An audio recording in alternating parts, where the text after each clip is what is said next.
When the recognition comes, oh, you have distracted away from the practice of meditation, oftentimes what comes? Ah, meditation doesn't work. See that there is the achievement mindset that we are used to. It also will pop in, but you have to be bigger. You have to choose the mind that will serve you. Ah, no, go back to meditation. Mind gets distracted. Recognition comes, it's a gift. You go back to the object of meditation, it's a gift.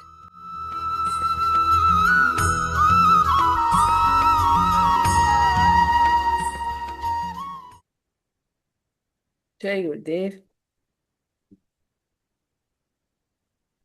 All right.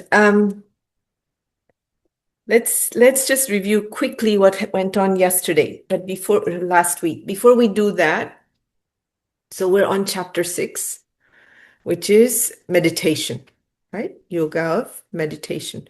So just a reminder for everyone, anytime you hear in this chapter the word yoga, he's specifically talking about, or yogi, he's talking about meditation as a practice, what is required. Remember the last week we set some criterias on what is needed to go deep into meditation. So anybody remember anything from last week? Let's start with that and then come to the food and all those things, because it clearly seems like Gurudev's going to mention, or Lord Krishna also is going to mention, things that help us to go deeper into the practice of meditation, right? Are we clear? Okay, so something that you recall from last week. In fact, you better remember, because I got a lot of notes that said, wow, that was an amazing topic. I hope that was not in and out, okay? Deneen, go ahead. The main one for me was to drop the expectation. And what really got me was that same sutra of you have the right to your labor, but not to the fruits of it. So you don't want anything from the meditation, you just be there with it. Okay. Somebody else? Very good students. Yes, Didi. Huh?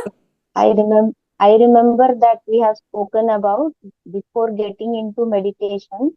Please check if your mind is being your friend or your enemy. Correct. And how do Is you your check mind if your going? mind is your friend or your enemy? What is the test when you start to meditate? It is like if it is pulling you towards the objects or situations, and it's taking your mind outwards Yes. instead So of taking it inside. this is a good reminder. When we think of the mind being a friend or an enemy, we often have the clearest understanding, which is, oh, if I'm being negative, then the mind is an enemy, right? And if the mind is optimistic, positive, then the mind is what? My friend. But it's more than that. This is what? Moksha Sastra, the scripture towards liberation.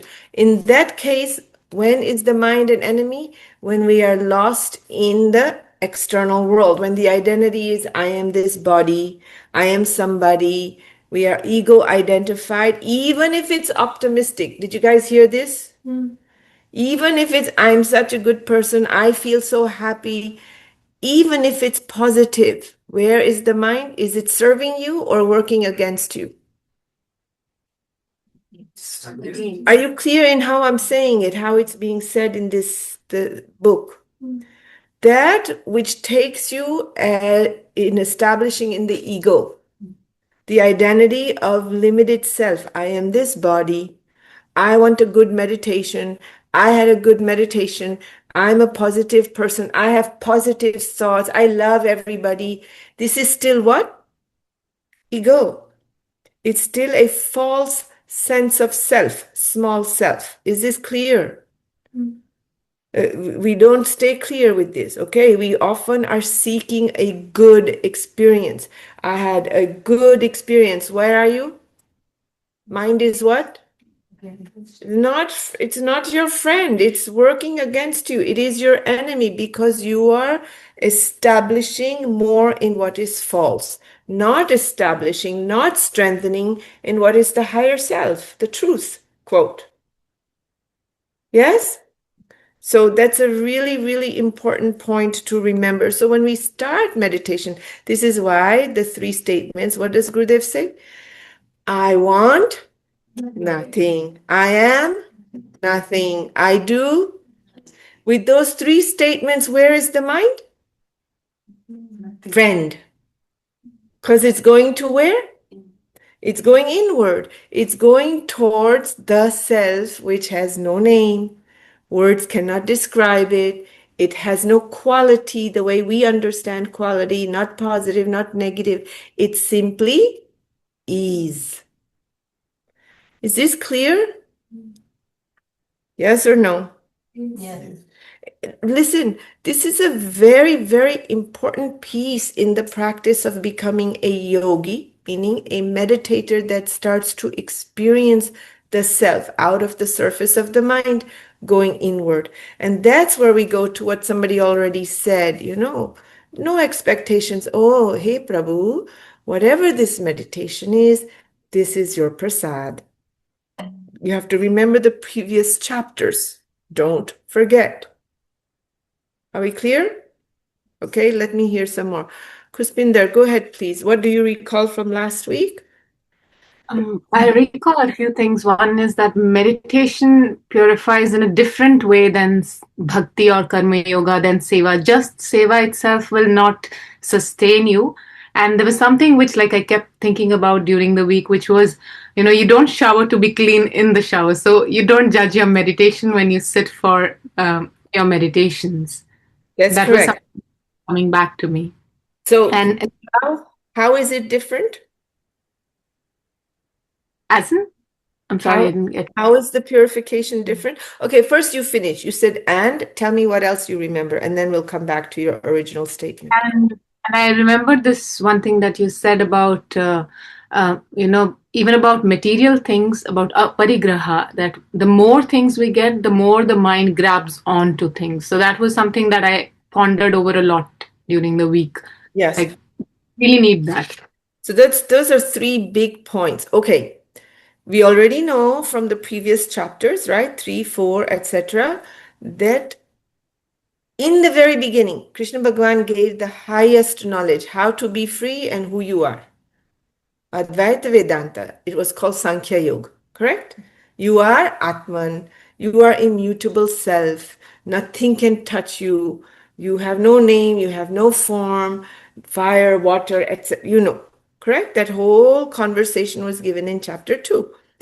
And we know that information as well. We also have a little deeper understanding than just information, but it doesn't stick to us. Correct? Just like that, it did not stick to Arjun. Lord Krishna gave it the information, the experience, the wisdom, at whatever level he gave that to him, the knowledge, the wisdom. But Arjun still had questions just like we do. So then only then, Lord Krishna says, now do karma yoga and so on. Talks about nature, prakriti, etc. Why? Because man, buddhi, chit, ahankar, when they are not pure, the knowledge that we have cannot establish. Samajh rahe ho? Are you guys hearing what I'm saying? Don't fall asleep. This is very important for one simple reason right now. We meditate. I know that we do our practice, even we go to advanced courses, but we find that we're sleeping through most of them. Yes? Yeah. Oh, I'm just tired, so I'm knocked out. And then the teacher also said, don't worry, you're tired. That's why you're knocked out. What else are they going to say? No, wake up, slap, slap. No. So they're, yeah, yes, it's all good. It's good. Good, good. No, it's not all good, good. You have to do something. Yes or no? Yes. See, so Lord Krishna says, as long as mana, mind, buddhi, intellect, chitta, memory, and ego are not translucent, maybe the word purify is doesn't register correctly, but they're not translucent, transparent. There are moments in meditation you notice the mind is very transparent. You're not the self, but you somehow have the experience of letting everything go, not positive, not negative, just being.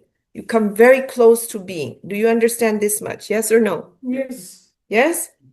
But we have to purify. So Lord Krishna says, do karma yoga. How do we do karma yoga? You know that we have been through it many, many times. So how is meditation a different practice of purification, which is what Kushpinder said. She remembers that. How is it different? Do you remember? I remember that like the mind is fragmented even when we are working, like when we are doing karma yoga. But when we meditate, it's not for like fragmented. It comes to a point. That's correct. I'll just say it in a slightly different way, but that's correct. And this is very important. In Karma Yoga, mind is in activity. Because in Karma Yoga, what does Lord Krishna say? You have the right to act and act and act. Every right, again and again and again, you can go on finding the actions that will keep you moving. And make sure that that action, nishkam, offer it to the divine, all those different things. Of course, you remember that. You do not have any say over the fruit of your action. So, we do a lot of seva. Nishkam seva, it's in service to someone else. Naturally, we are burning up some of our samskaras. And the Rajav Gun, which is very active at a certain part of our life, is being directed so that you don't accumulate more and more karma. Is this clear so far? Yes. This is what we're doing. Rajav, remember, Arjun asked early on, what is best for me, O Lord Krishna? It was specifically, who is Arjun? Remember, he's a warrior. He has been fighting all his 83, 84 years of life, left and right, conquering. Arjun is a warrior. He has Rajav Gun is very strong. Lord Krishna has already said, you do nothing based on Prakriti. You take action. Based on the gunas that are arising, moving, and falling, you take action. You are free. You do not do anything. Remember that? That was in chapter 3, I think, somewhere. Right? Chapter 3. So, we already have seva to purify manchit buddhi ahankar. Why meditation as another practice? Because when we are in activity, the mind is fragmented. That seva, that seva, that seva, that seva. Just like in the world, when you're in activity, I think I'll do this at the office and I'll do that over there and I got to do this at home and then I'm going to plan my vacation. Where is the mind? Outside, but scattered, distracted is a good word for it. But in meditation, you are purifying the mind, the buddhi, the chitta, ahankar, where the mind is getting what? Coagulated, the opposite of distraction. Don't give me robotic answers. Think. Are you hearing me? Yes. See, so in meditation, the mind is coming together again and again and again and again. It's becoming focused. We're all headed towards Sanyam. What is the very first requirement of Sanyam? What? What is the first requirement? What do you have to do? Dharana. What does dharana mean? You could say focus. No, streamline your awareness, your consciousness. Over there, I want this, I want that, I want a good meditation. I'm a meditator. I've been meditating for 35 years. I'm a brilliant teacher. I get into Guruji's room and I'm also all that stuff. I am somebody and I want a great meditation and I want the siddhis.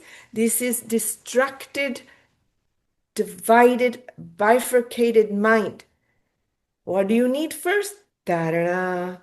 Streamlined awareness, consciousness. That is why the rule is you meditate for some time. The mind again and again and again and again comes back to the object of meditation again and again. When the mind leaves, come back. When it gets distracted, come back. Correct? Then after dharana comes what? Yeah. Dhyana. Are you seeing this? Purification, coagulating the mind comes first. Of course, it's not an all or nothing thing. It's something that you go through in and out, right? We sit down to meditate, mind is all over the place. And then the instruction is take the mantra. I'm assuming everybody's done Sahaj. I'll leave it at that. You know what the instruction is. Yes? In taking the mantra, you have already chosen. You sit for 1 minute or so. I want nothing. I do nothing. Whatever is in these next 20, 30 minutes, it's your wish. You see, you take me. What I wish for, this is the one place where the desire is allowed, is to say, what I wish for is to let this mind, let this small I-ness dissolve into you. That is it. Yes? Yes. Let this dissolve into, let this me become just you. Hmm? Dissolve. It's a way of entering with bow of bhakti, bow of connection, bow of surrender. Are you seeing what I'm saying? So then that's quote a starting of dharana. But within a few moments, what happens to the mind?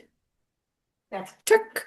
It scatters, isn't it? yes. It deflects. Some idea arises. We call this a distraction arises. Oh, I need to do laundry. Just when you're going to meet God, laundry becomes more important. Why? Because the mind doesn't want to let go. The small I will find 1,000 ways to say, I'm not letting go. I don't want to dissolve. I don't want to let go. It's afraid. Mm.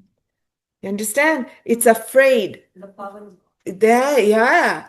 Control, ego, meanness, I'm in charge.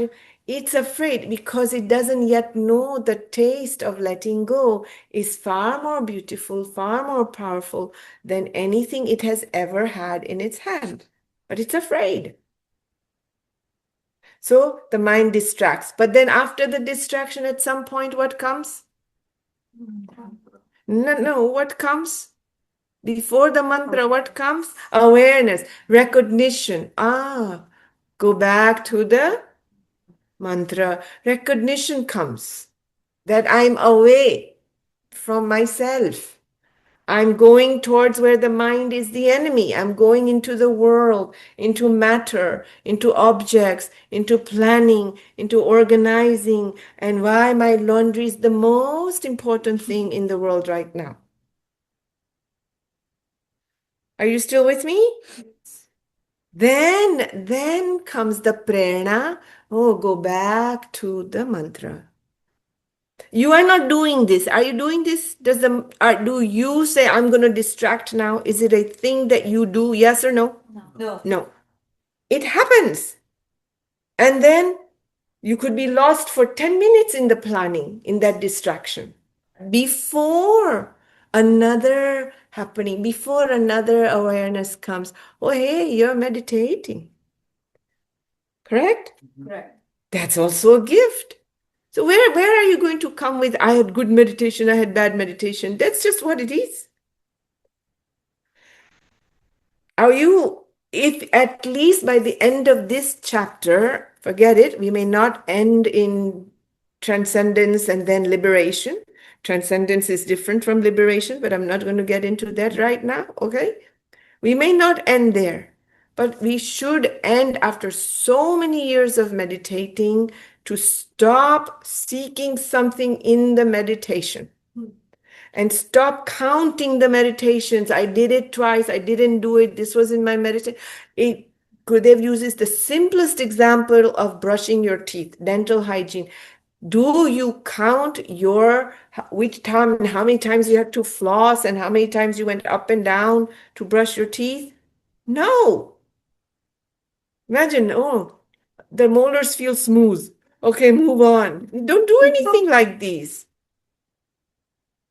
But we have created meditation as an object of achievement. Is the mind a friend or an enemy as it relates to this? Enemy. It's an enemy. You have gone into achievement mode. If you are not thinking about moksha shastra, meaning mind in terms of freedom or going towards ignorance, I am in the small sense, then you might say, well, instead of running around all over there doing that, at least I'm trying to become a good meditator. It's better than some other achievements. Yes? Yes. Yes? Yes. My group here is asleep a little. Do you see? So in meditation, it is especially in the early stages of meditation, it's a process of coagulating the mind. It's a different kind of purification. Very necessary. So Gurudev had said in the last video, some people just go on doing action. I'm in seva, I'm in seva, but they don't meditate. Remember what Gurudev said? No, you have to meditate also. Yes?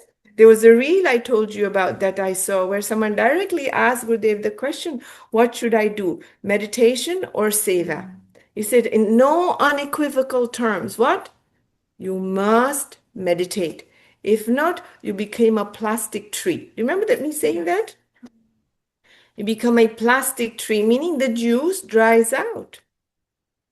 So balance is needed, and you cannot make meditation the object of achievement, where you're constantly, when the recognition comes, oh, you have distracted away from the practice of meditation, oftentimes what comes? Ah, meditation doesn't work. Yes or no? I'm not really meditating. Oh, what's the point? It's okay if it's not 20 minutes. Yes? Yeah. You give up. You see that there is the achievement mindset that we are used to. It also will pop in, but you have to be bigger. You have to choose the mind that will serve you. Ah, no, go back to meditation. Is this clear? Yes. Yes. Kushminder, you said two other things which were important. Unfortunately, I've forgotten. Can you tell it to me in one word? What was the second thing? One was material things, the aparigraha. Hold that thought. So accumulation. Yes? It's not, what did he say? The more simple the mindset, the less you're trying to accumulate, whether it's things or in here. Concepts, ideas, knowledge, information. We talked about it, how people have this tendency, especially earlier, to write everything down that they hear. Whether it's from Guruji or another teacher or a course that they're sitting through, because, I want to take what I just heard and vomit it when I teach. Just don't take it in, then you don't have to vomit. You see? It's one of the most disgusting thing if you actually think about vomiting, like, ugh, everything that was nice, calm, inward, it comes out violently. There's too much stuff inside. Don't worry about it. Learn to let go. It doesn't matter what I will need to know, I will know. No, it will sprout in me. So it's about learning to receive. Do you see the difference? Yes. It's not learning. It's not remembering, because that was what had come up last time. You don't have to remember anything. What is there to remember? I want nothing. So don't worry about remembering anything. You don't need to do due diligence on meditation. I am nothing. You don't need a resume. 25 years I've been meditating. I'm very good. I'm a senior teacher. I sit here. Dude, you also fall asleep. Why? Because you're talking too much. Are you hearing me? It's very important by now to say, oh, my meditation is a precious gift. And what am I doing it for? And to do it.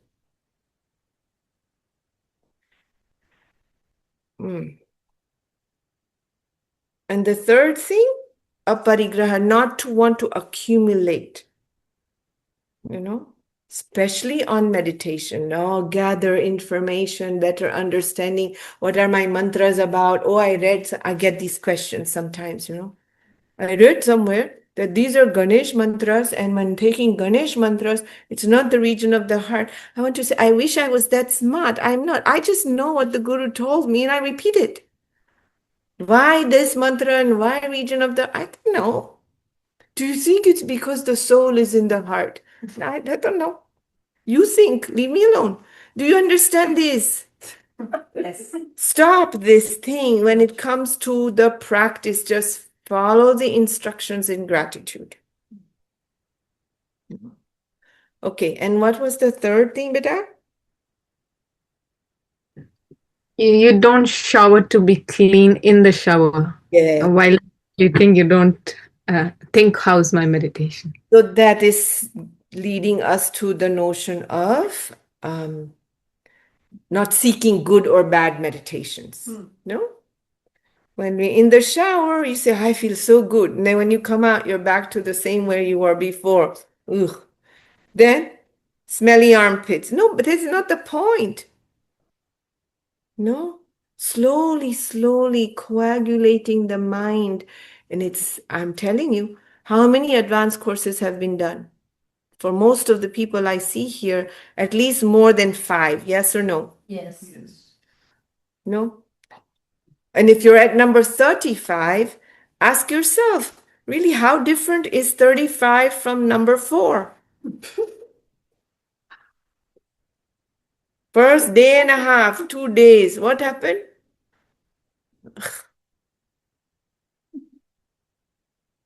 I'm still sleeping after 33 meditations.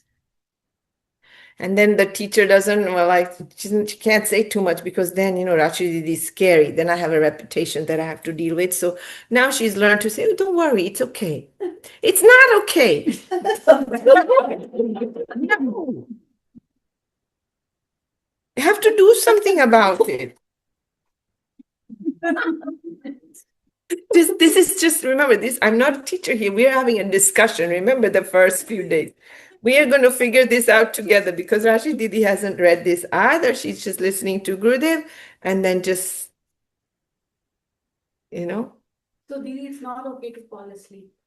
It's not that it's not okay to fall asleep, but after so many years, if that is the same thing, you have to address something else in your practice. That's what we're saying. The question was, so Didi, it's not okay to fall asleep. It's okay to fall asleep. That's why they have sleep. Meditation is meditation. Some of the meditations, 1, 2, 3, 4, whatever it may be, they will be foggy. But to recover from fatigue, oftentimes is your advanced course. That's not bad in itself. It's good. But if you want to go further into what Lord Krishna is offering, what Gurudev is offering, then you have to do something about it. And what do we have to do about it is what you heard Gurudev talk about, the food and so on. That clear? Yes. Do you see that it's clear? Before you're running into the advanced course, Didi, will it be okay if instead of 6 o'clock, I arrive at 7:30, 8:30, 9:30? Don't come. That's not, you have to, do you go to your job like that? No, because you're very clear of the consequence. No? You're committed to the goal and you know the consequence. Here, we're not committed to the goal. It's like fluff, by the way. I gotta do my practice. Okay, do your practice. For what purpose? And what are you doing to enhance it? This is an important question. Look, you see that I'm really respecting you, time, effort, energy, the path, what we've been given, correct? In like really being firm about this thing in meditation. Yes? Okay. So, Mala, it's already 7. Let's continue where we left off. I think it's verse 11, right? Yes. We have to start from 11, Didi. Continue. Okay. Start here. शुचौ देशे प्रतिष्ठाप्य स्थिरमासनमात्मनः नात्युश्रितं नातिनीचं शैलाजिनकुशोत्तरम् तत्रैकाग्रं मनः कृत्वा यतचित्तेन्द्रियक्रियः उपविश्यासने युञ्ज्याद् योगमात्मविशुद्धये समं कायशिरो ग्रीवं धारयन्नचलं स्थिरः सम्प्रेक्ष्य नासिकाग्रं स्वं दिशश्चानवलोकयन्. Having firmly set his seat in a spot which is free from dirt and other impurities, with the sacred kusa grass, a deer skin, and a cloth spread thereon, one upon the other, kusha below, deer skin in the middle, and cloth on the top, neither very high nor very low. And occupying that seat, concentrating the mind and controlling the functions of the mind and senses, he should practice yoga for self-purification. Again, yoga as in meditation here, right? Very clear. Holding the trunk, head and neck straight and steady, remaining firm and fixing the gaze on the tip of the nose without looking in other directions. So, why kusha grass and all those things? Honestly, I don't know. It doesn't really matter. Maybe why not so high, why not so low? Who knows? Creatures came around. Maybe if you meditate and you do fall asleep, you have too far to go. So it doesn't matter. What is important here is it is good to have a place that is designated for just this, for meditation. Here and there, it's fine. Sometimes we sit on the sofa. Sometimes we go somewhere else. It's okay. But as a general rule, right? Yeah. It is a very good idea where you sit for meditation and that place is respected that way. No? One day I heard recently Guruji say something about, maybe it was even in the last video, I don't know, where they put a cloth, the asan, like Gurudev has an asan. So we're not talking about 20 minutes of meditation to feel good and to release daily stress. Oftentimes that's our meditation practice, correct? To reduce mental activity and to reduce daily stress, morning and evening. This has been talking about continuous, what Patanjali said, continuous, protracted mind. That is the practice of meditation to lead to dharana. So we're not even saying here, do it for hours on end. We have a life to live. But even within those 20 minutes, it's good to have a place that is simply for meditation. So that when you go there, the vibration, the energy, the muscle memory is, I just let go. That alone kicks you into a subtle state. Yes or no? Yeah. You go to your bedroom, just you walk in at the end of the day. What does the mind say? Sleep. Sleep. Oh, thank God. Yeah.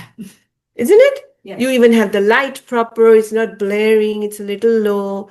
And before you even touch, you just sit on the bed, you move the blanket, comforter, and your legs get straight and you go, oh, thank goodness. No? Yes. Muscle memory is there. So this is one piece that's very, very important. Dedicated place. And to complete what Gurudev said, he said they would have the asan, and when the sadhana was finished, when the rishis, when the sages would meditate, they would fold the asan, like just fold it back, so that no other thing occupies that. Because that energy, that space is very beautiful, very valuable, right? Vibrationally. So there are a lot of souls saying, oh, I want to go sit there. Are you catching on? So they would just fold the cloth just a little bit like that, Don't worry, I don't think our meditations are that powerful that they're like saying, I'm going there. We can relax even if you don't have a thing that folds because it's a chair or no cloth, but that's one piece. It's very important. Fix a spot, dedicated, all right? Neither very high nor very low. If you know you fall asleep, I certainly suggest not very high, and not very low. Perhaps then it was for creatures, maybe little bugs crawled around. I don't know. But you don't want to be underground, I was going to give an example, but I better be quiet. And occupying that seat, concentrating the mind. What is the first thing we already spoke about? Dharana. Bringing the mind out of all these different 100 ideas and saying, now nothing matters. We spoke about this last time a lot, right? You're meditating, and in between, you're saying, I gave you the example of when I was doing the laundry. Oh, I have 52 minutes. Okay, I'll start the laundry. I'll come back. I'll do this much, and that'll give me a chance in between at this place to throw it in the dryer, and then I'll come back, and then I'll continue. Remember that? Yes. Not to do that. Dedicate, focus. Nothing else matters. Actually, when we teach Sahaj, we give very clear instructions. If your doorbell rings, go to the door, say, please give me a moment, come back, close your eyes, be there for a moment, and then go take care of something you have to at the door. Do you remember that instruction in Sahaj? No, no, no.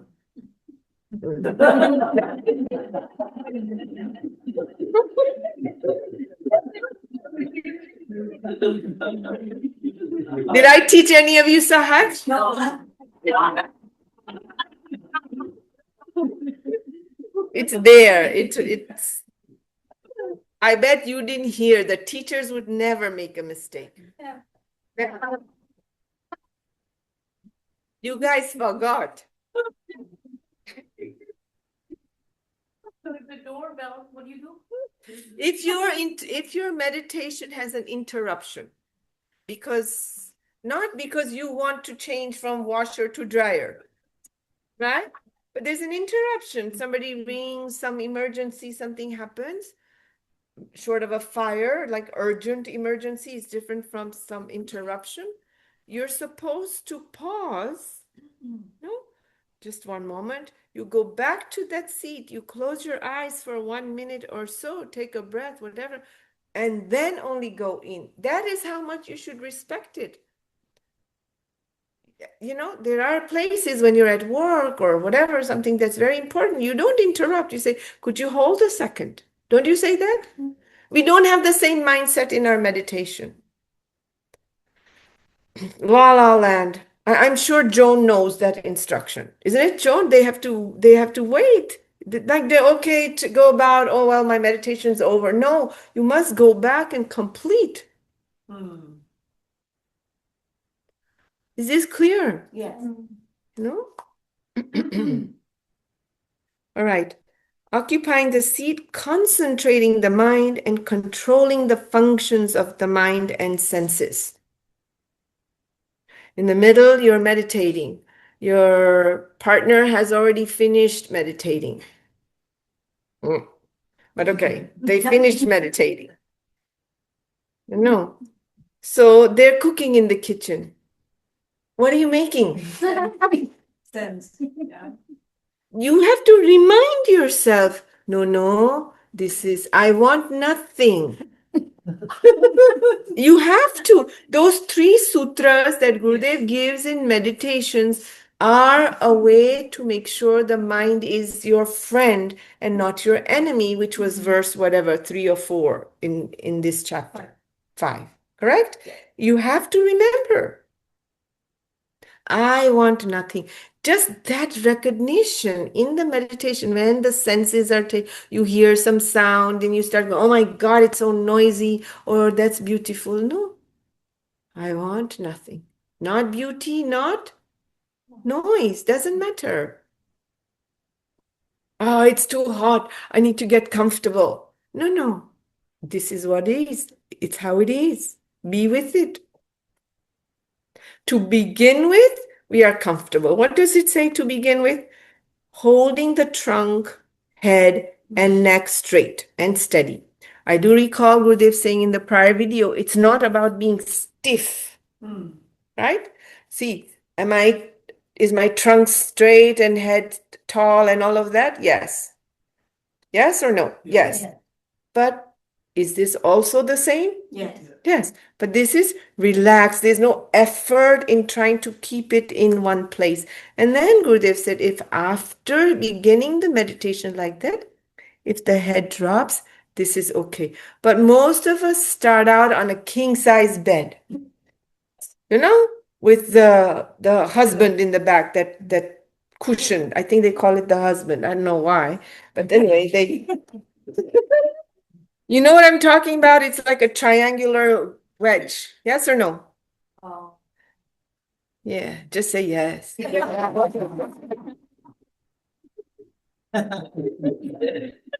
So they lean back, it's okay, body's nice and tall, but then there's another thing to keep the head, and then you slide a little more.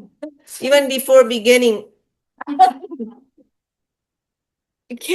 you have to, just to begin with, sit comfortably, nice and tall. After that, if the body starts to do that, as the mind expands, as the mind stops being localized, it's very possible that the body starts to relax out its hold also. Are we clear? Yeah. Remaining firm and fixing the gaze on the tip of his nose. So we have various different types of meditation. If you're in part 2, then that's the instruction. If you're doing Sahaj, then that's the instruction. The object of your meditation is how you are bringing and coagulating. It is not the goal. It is when you are distracted, the vehicle to bring the mind out of wherever the senses, that's what it's saying, are stuck.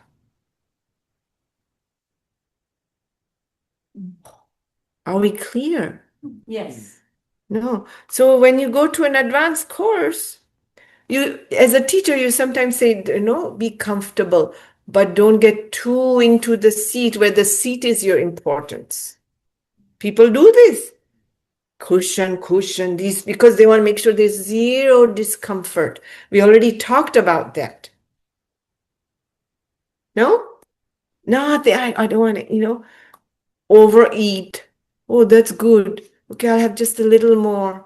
The teacher reminds you, don't eat sugar, don't overeat, don't be hungry. Still, the mind wants to have a little bit more. Oh, during the breaks, don't fall asleep. Rest, lie down, walk a little bit in the shade. But then everybody's lying down. When the teacher walks in, you hear. It's okay, but tamas will generate tamas in meditation. Right. So you have tamas, you need to move to which guna? Rajas. We discussed this already in the previous chapters very thoroughly. Right? Yes. Rajas is there, restlessness. You have to find a way to go into sattva, burn out the rajas, reduce some food, maybe just have some little salad. I don't think you lose anything if you do a little fasting. Also, people come into the part 2 course with mindful. I really need to get this solved in my meditation. I've been going through so much. I'm hoping these 3 days gets me. Will it help me to figure this out? What am I going to say? No. What am I going to say? It could. I'm going to say, don't worry. It's okay. What is the advanced course teacher going to say to it? No, for right now, don't look to solve anything. Doesn't matter. If that challenge keeps coming up in meditation again and again and again, we are not in resistance to it. You follow the instruction. Yes? Yes. But we don't do this. We go advanced course after advanced course. Day and a half to 2 days. Really. As friends, how many of you sleep? Quote, fog out. Say. Why? Yes, we're tired. Yes, there's a lot of stress. Yes, there's a lot going on. But many people, they regularly do courses, and it's supposed to be deepening. We're supposed to go further. Otherwise, meditation will always work. Your advanced course will always work. But one of the things it will do is relax the surface stresses. Dhyana, meditation is after you have streamlined. After dharana comes meditation. Otherwise, it's still relaxation. Hello, people. Start applying the knowledge. Don't be robots. What the world teaches is relaxation techniques. Correct. Your meditation, the part 2 courses, is not for relaxation. It is one of the things you could walk away with and say, I feel so good now. I feel really relaxed. I have some peace of mind. No. We want you to go from peace of mind to peace itself. State of my existence is peace. Mind calming down is a mental world gain. Necessary, of course, but it's for more than that. And we got to get clear and value it. No? I mean, if we do no more, it would be enough, really, for this chapter on meditation, as sadhaks, I'm saying, for all of us. No? All right, it's time. Those who need to go, that means in person or here, it's okay to go. If there's questions, we'll do 3 questions and then we'll stop, maybe meditate with the group here, whoever's here. Any question, comment, anything? Vera, go ahead, please. When you talk about dharana, you say, I'm coagulating the mind, I'm streamlining. What am I streamlining? The thoughts that are all over the place, Okay. that are having, you notice we start to meditate, we're thinking about tomorrow, what happened before the meditation. I need to finish cooking after the meditation.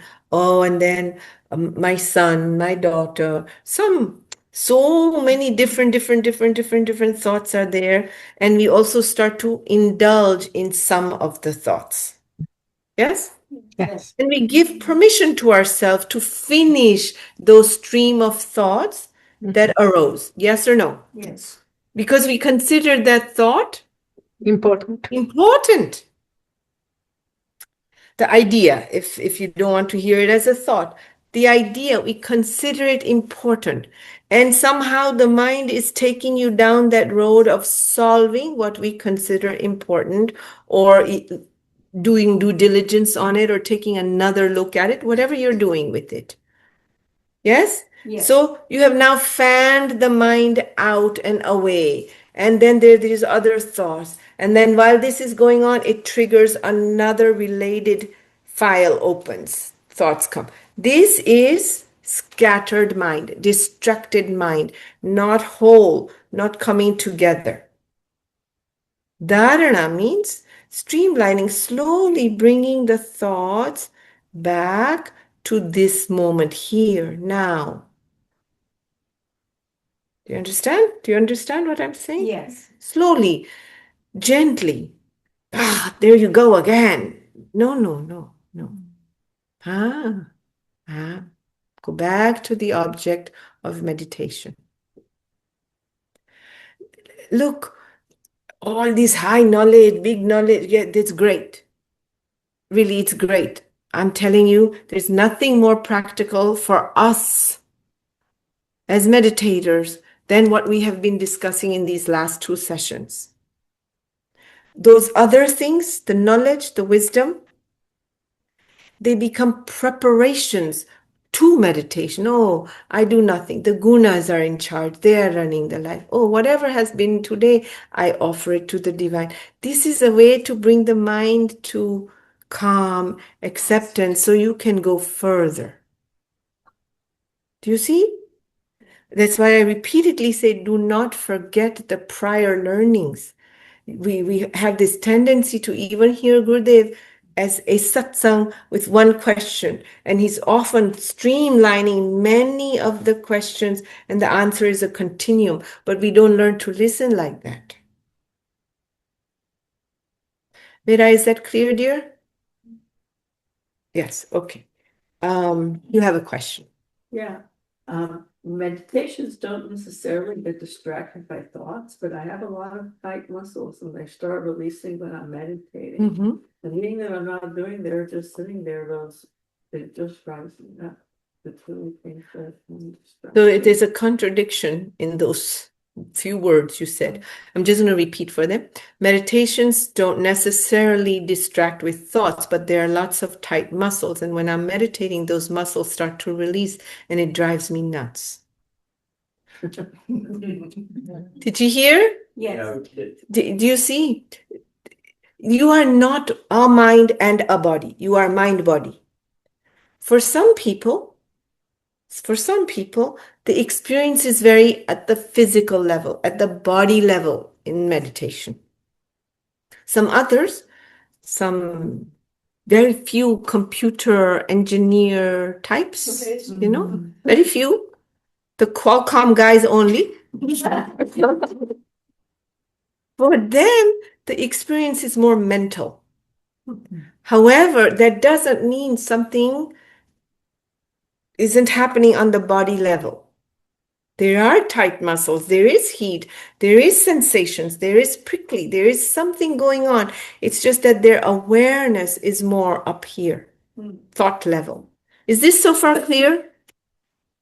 Yes or no? Yes. But the reverse is also true. Some people have a very physical experience, like you're saying.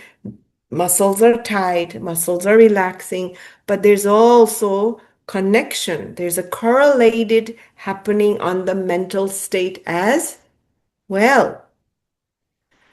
So that thing it's driving me nuts is a mental state. There's thoughts there, but they may be speeding, or it's very quickly showing up as an emotion. Thoughts, emotions, sensations, they are synced. They are one in that sense. Yes? So it's okay. The trick is when you feel that, don't fight it. Don't let it drive you nuts. Let it be. Just like I'm telling them and myself about the thoughts or anything else that we're discussing. You just let it be. It doesn't matter. I want nothing. By you saying the muscles, it drives me nuts, you're saying, I don't want that. I want something else. Are you clear? Yes. 3 sutras at the start of a meditation and in the process of meditation will serve you well to again surrender, to go into dharana, streamline. Oh, my muscles are tight and they're releasing, but no thought. I want nothing. It's a state of acceptance that comes as you move in through meditation through these 3 sutras. I am nothing. I want nothing. I do nothing. I do nothing to make it change. I just go back to the object of meditation. You must think about all what I said about the part 2 course, how we again and again go to part 2 and how we, sleeping. What are you doing? What are you going to do to shift it?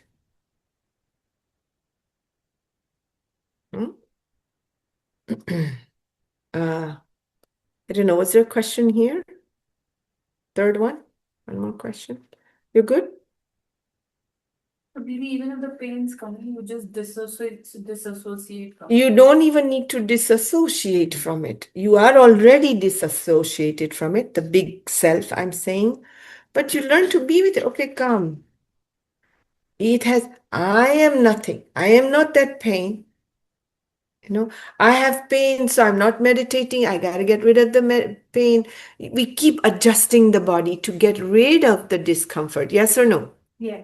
There are moments when it's too much, meaning the mind is letting go and the sensations, like the muscles, what you're saying, or you're referring to as pain, it starts to release in a big way. Then the instruction for Sahaj, or even in part 2, is what? Is what? When it's too much, what is the instruction? Let go. You let go. Let go what? Let go what? No, just to rearrange. Huh? just move a little bit, just You could gently adjust. What else could you do? Deep breathing.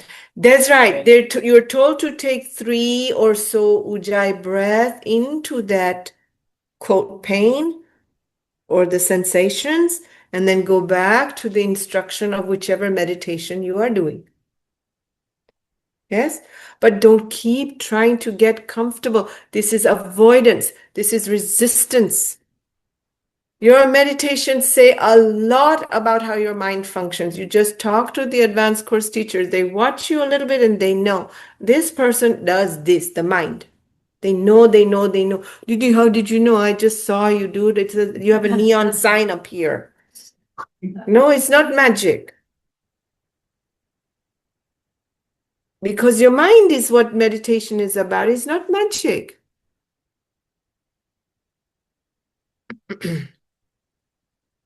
Are we clear? Yes. Do you see how much I love you guys? Who does that much? We have a gift that we don't realize how big it is, and we keep treating it as like some, surface appetizer. It's not. It's such a big thing. And charged with a master in a body, with a guru, with all the grace in a body, charged. If you have a newfound, like, okay, my meditation, no, this is what it is. And you sit like that. And however it is, at the end, you say, Kayena vacha, whatever this body, this mind has done, I offer it back to you. It does not belong to me. You know that sutra, no? From Sanyam Kayena vacha manasendriyerva buddhyatmana prakriti svabhat karomi yadyat saklam parasmai narayanaiti samarpayami. I offer it back to you, Narayan. No? And then you get up. It's not like you have to do this, but having this sense was a gift from you. Mind gets distracted. Recognition comes, it's a gift. You go back to the object of meditation. It's a gift. Doesn't matter. However, whatever. Okay. Not stopping it because it's not a good meditation. What do you mean good meditation? No.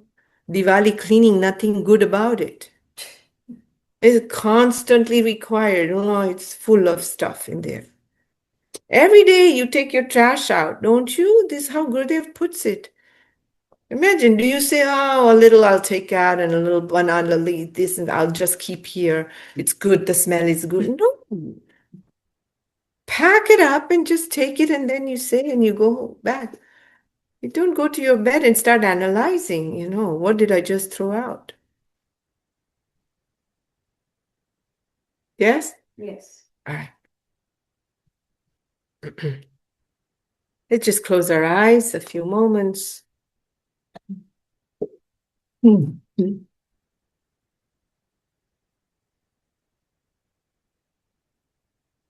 let's breathe in. We're going to say Om together. Feel it, hear it, and say it fully. Take a long breath in. Chanting Om.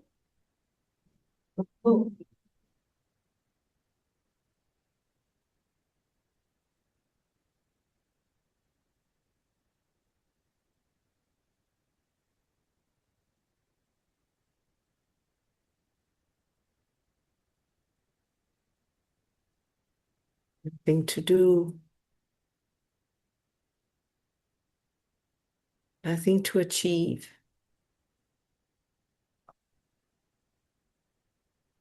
Nothing to be. Just breathing in. Chanting Om. Om.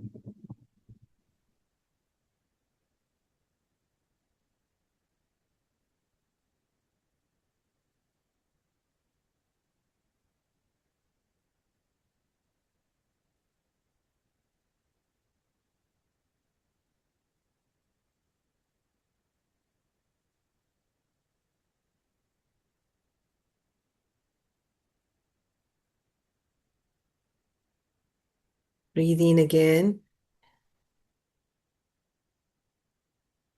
One more time.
Okay, Gurudev.